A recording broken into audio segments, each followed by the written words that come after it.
Bojo Knalia, a Pegish Imnoya Pana. We here at Nishnaabemwin in Nipissing and Wang believe peer review is an important process in the education process. However, due to lack of speaker accessibility, scheduling, and these lessons being produced by second language learners, we tend to make mistakes in how Nishnaabemwin is represented. We encourage you to think with a critical mind when watching our videos and question the validity of something said in the video that catches your attention. We are language learners and naturally don't know what we don't know. We don't discourage others from helping us out by educating us, and if you see a mistake you would like us to rectify, you can do so by contacting the email in the video description. We also ask for your patience in waiting for edits, because it is a long process to edit mistakes we share in our videos, and there is the possibility that it might not align with the speakers of Nipissing First Nation.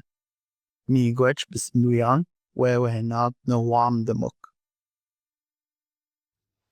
On in Bojo Kanalia, Mr. McLeod Mondai Amina, Bajinak Queen Ween Monim. I just want to let you guys know that links to the dictionary, PDFs to the worksheet, audio files are in links in the description of this video, as well as any other resources that'll help you out with this lesson will eventually be there as soon as I'm done making them. Ahau miigwech. On in Bojo, Mr. McLeod Mondai Amina. Today's lesson is on VTA B form positive inflections, part basic, forming dependent clauses with our VTA words. Previously, in Nishnaabemwin, we covered a variety of A form positive and negative VTA inflections using simultaneously prefixes and suffixes to manipulate our VTA words. Today's lesson, we are learning how to incorporate B form suffixes into our VTA inflections. As always, when adding suffixes, we have to apply our second last consonant rule.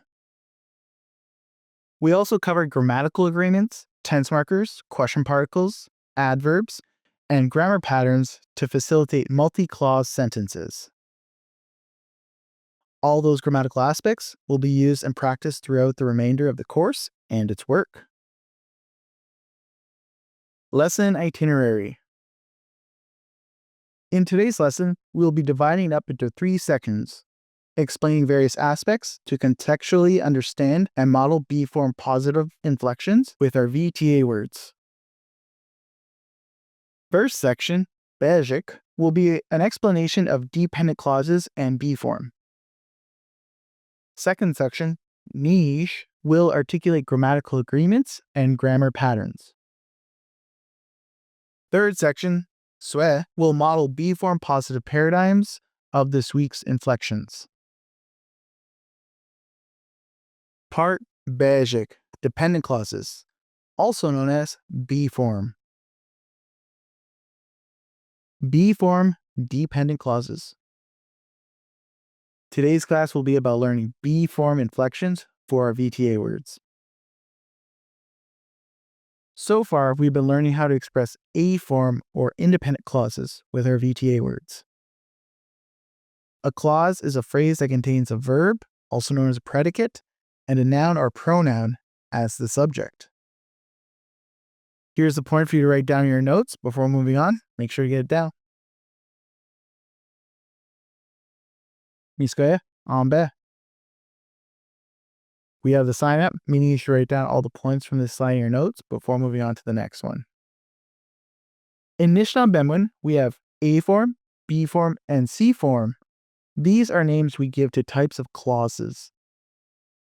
A form or independent clause is simply a phrase that contains a noun, also known as the subject, and a verb, predicate, that sounds like a complete thought. We'll give you a chance here to pause the video and write these down before moving on. Miskoya, ambe. Independent clauses versus dependent clauses. An example of an independent clause is, the dog sees the cat. It makes sense on its own without any further information, You don't need any further information to understand what is happening. We have the sign up, meaning you should write these down before moving on to the next slide. An example of a dependent clause is if the dog sees the cat. Notice how our dependent clause feels like it needs more information? It sounds incomplete. That's what makes it dependent. It relies on further information. This is what we call be form or dependent clause. We'll give you a chance to pause here in the video and write these down before moving on. Nishnaabemwin. A form versus B form. In Nishnaabemwin, we use terms like A form, B form, and C form to describe what kind of clause we are discussing. A form or independent clause is the simplest to understand and use in our speech. We have the sign up, and you should write these down before moving on to the next slide. B form or dependent clause is the most popular clause native speakers use because it shares common inflection paradigms with C form, and it has the most expressive capabilities compared to our other forms or clauses. B form only appears as suffixes for all 4 types of Nishnaabemwin verbs. Those are your VIIs, VAIs, VTIs, and VTAs. We'll give you a chance to pause the video here and write these points down in your notes before moving on. Nishnaabemwin. Part niche, grammatical agreements and grammar patterns. When to use B form inflections. We will focus on B form grammar patterns to elicit B form phrases. B form grammar patterns will include an initial word that will force our verbs, currently our VTA words, to inflect in B form. Here's a point for you to write down your notes before moving on. Nishnaabemwin. Grammatical agreement. Ojibwe uses a lot of grammatical agreements. Grammatical agreements are when 2 or more aspects of grammar are required to be used within the same phrase to make sense. When we use our grammar patterns, this can be understood as a grammatical agreement because we need both our adverbs and B form inflections to communicate specific things.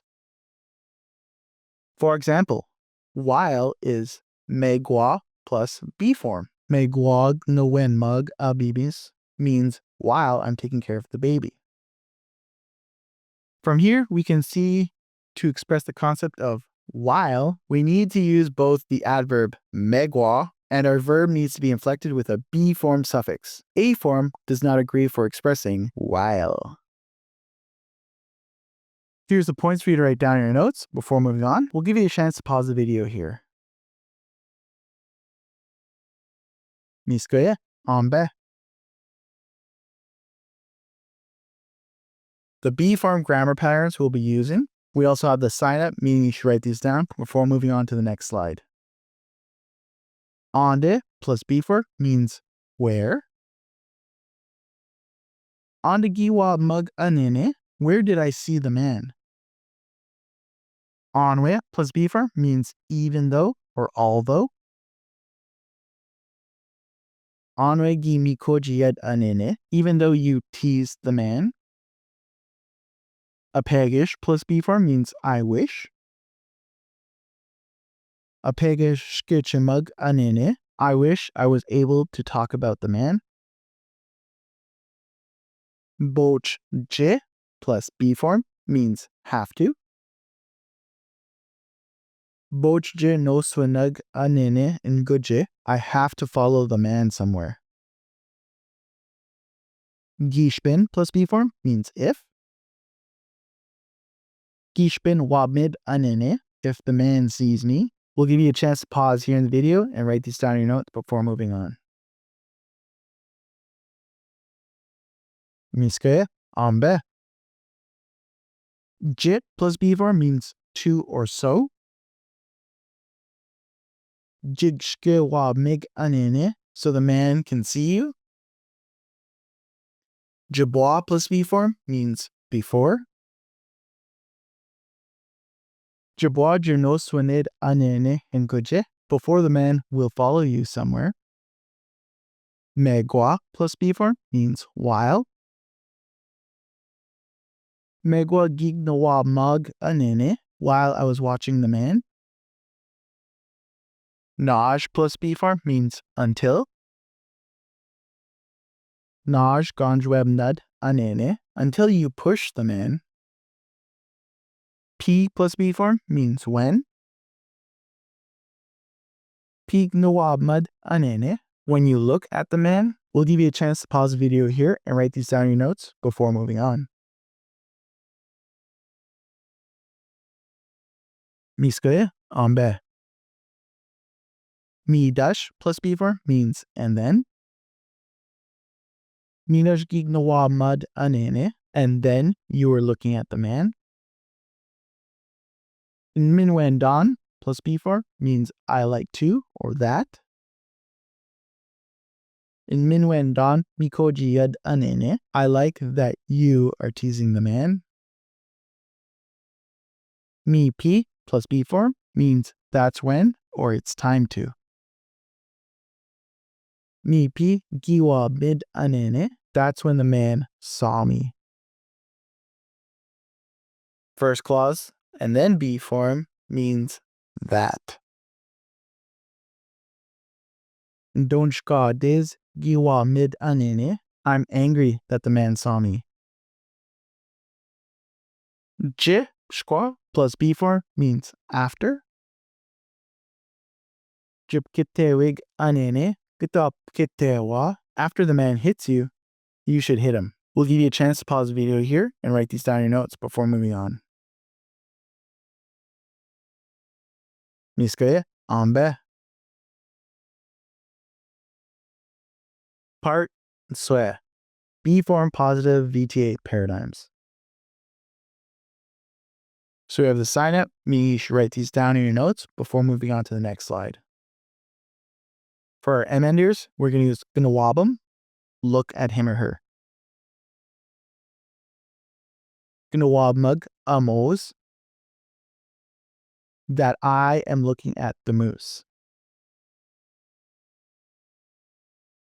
Gnawamid amos, that the moose is looking at me. For our glottal stop enders, we're using inbe, put him or her to bed, and shke, anger him or her, and zage, love him or her or be stingy with him or her. Nbeyag a nbibings, that I am putting my baby to bed.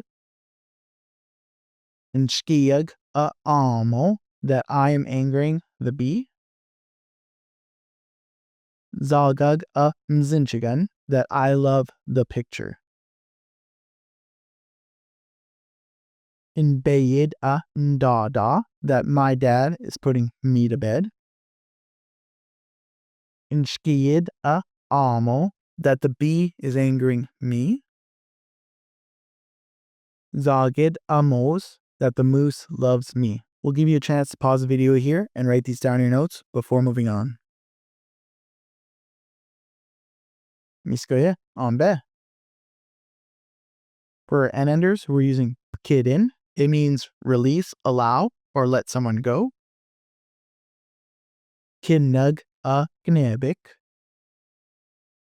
that I am letting go of the snake. Pkinid a gnebik, that the snake is letting go of me. For our dummy N enders, we're using no swaj, follow him or her.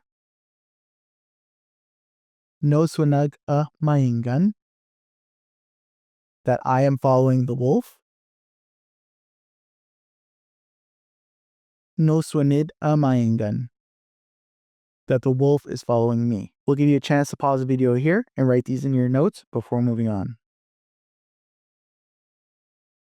Miskoye ambe. For our AW enders, we're using nkau, find him or her. Mkoag abenojins, that I'm finding the child. Mkawid a benojis. That the child is finding me. For our fused W enders, we're using no, point at, or to someone. Noag a bibings. That I am pointing at the baby. Noid a bibings. That the baby points at me. We'll give you a chance to pause the video here and write these in your notes before moving on. Miskoye, ambe. We have the sign up, meaning you should write these down in your notes before moving on to the next slide. For our M enders, we're using gonna wabum, look at him or her. Gonna wab mud, moose. That you are looking at the moose. Gonna wab big, moose. That the moose is looking at you. For our glottal stop enders, we're using nbe, put him or her to bed, and shke, anger him or her, and zage, love him or her, or be stingy with him or her. Nbeyad abibis, that you are putting the baby to bed. Inshkiyed a amo, that you are angering the bee. Zagad zinchigan, that you love the picture. Inbeyig agamama, that your mom is putting you to bed. Inshkiyig a amo, that the bee is angering you. Zagig amos, that the moose loves you. We'll give you a chance to pause the video here and write these down in your notes before moving on. Miskoye, ambe. For our N enders, we're using the example kedin. It means release, allow, or let someone go. Pkinad a gnebik, that you are letting go of the snake. Pkinig a gnebik, that the snake is letting go of you. For our dummy N enders, we're using the example no swaj, follow him or her. No swinad a bibis, that you are following the baby. No swinig a bibis, that the baby is following you. We will give you a chance to pause the video here and write these down in your notes before moving on. Miskoye, ambe. For our AW enders, we're using the example mcow, find him or her. Mkawad abenojis, that you are finding the child. Mkawig abenojis, that the child is finding you. For our fused W ender, we're using the example no, point at him or her. No wad abibis, that you are pointing at the baby. No wig abibis, that the baby is pointing at you. We'll give you a chance to pause the video here and write these down in your notes before moving on. Miskoye, ambe. Lesson recap. B-form phrases don't inherently make sense on their own because they are dependent clauses. They rely on further information. For the purposes of your learning, I will try to restrict B-form inflections to the grammar patterns shared in this lesson. B-form inflections are strictly suffixes for all verbs in Nishnaabemwin. Syncopation is prevalent throughout our B-form inflections. Grammatical agreements are very crucial to proper communication in Ojibwe, so make sure your grammar patterns match the ones from this lesson and the suffixes match the ones from our paradigm section. Suffixes that start with an a sound communicate acting on third person. Suffixes that start with an I sound communicate action is coming from third person. VTA enders will morph when certain suffixes are added, so we need to be aware of those from the paradigm section of this lesson. In our work going forward, we'll also be incorporating grammatical agreements, tense markers, question particles, adverbs, and grammar patterns to facilitate multi-clause sentences, because those aspects are not affected by negation and could elicit more natural patterns of speech than just plain present tense A-form negative sentences. Misa gek piaja. That is finally it for today.